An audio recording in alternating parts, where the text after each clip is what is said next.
Welcome to another video. Today we have something very cool, super interesting video for you guys. I'm gonna show you how to unlock the network of your phone to use it with any carrier. This is gonna be useful if you wanna switch providers and use your phone with any other SIM card, any other carrier in any country.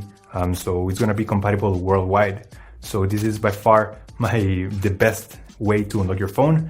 I'm gonna show you how to do it step by step. Now this will work regardless if your phone is still under contract or out of contract. It doesn't really matter. Without further ado, let's start. So the first thing you have to do is to get your phone's IMEI number. That's like the serial number of your cell phone.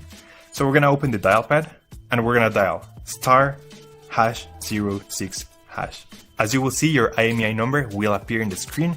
We're gonna use only the first 15 digits. So we're gonna use this number in a few seconds. Keep it somewhere close. Okay, now we're gonna switch to the computer. We're gonna use this website to request the unlock code to unlock this phone.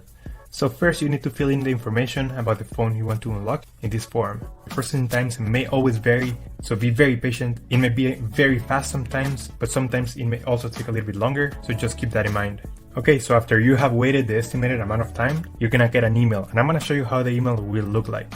And as you can see here, I got this message and it confirms that the phone has been unlocked. Thank you so much for watching. Let me know if you have any questions, just leave them in the comment section down below. Subscribe, like, I'll see you on the next one. Take care.